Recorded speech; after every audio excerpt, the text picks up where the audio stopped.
Nigeria, vote and go. The key issue here is about an acceptable election, a process that is as transparent as can be seen by everyone.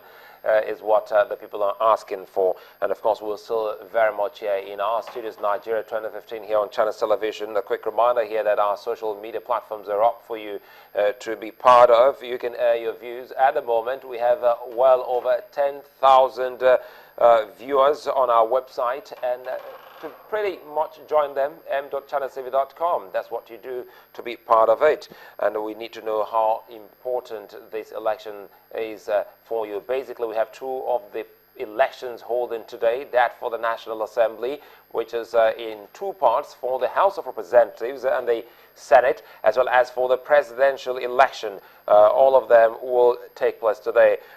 Ideally, by now, by our time here, 1:34, the accreditation should have been over with actual voting commencing, but as it is now, reports from all our correspondents from across the country indicate that so many of the polling units are still going through the process of accreditation, leaving us to what GT Ogunye did say earlier on. He sees a possibility of this accreditation going beyond 1 o'clock, which rightly so we have just observed. I'll come back quickly now to GT. You left the studio when we went on that news break that you were going out for your accreditation. Tell us what you found when you went out. Sadly, I wasn't able to get accredited. Sadly? Sadly, yeah. To allow Ikeja, polling unit 010. As at the time I left that polling unit, no accreditation had taken place. And that was about 12:30. Why? Because the card reader will not work.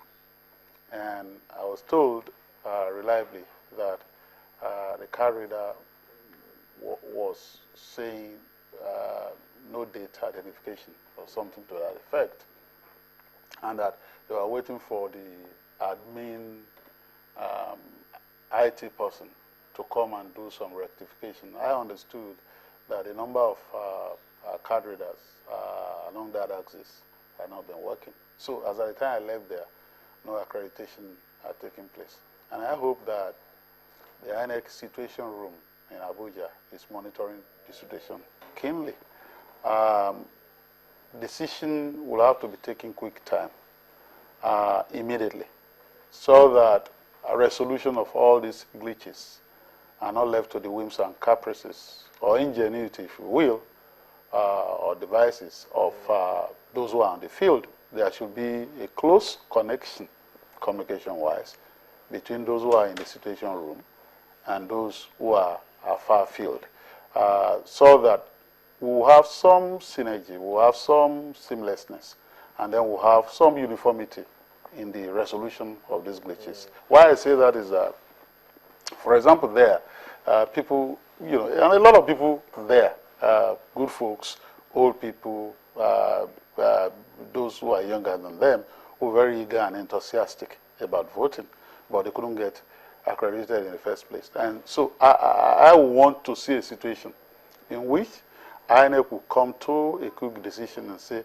for the number of places where the carrier can work, it's either you resort to option C, which is you know, filling uniformly everybody there, not isolated persons now, the incident form, so that all of them will have to then vote, you know, manually, or that should be suspended there if you have this replicated in a wide number of places. But what we had, so that there can be an extension of accreditation.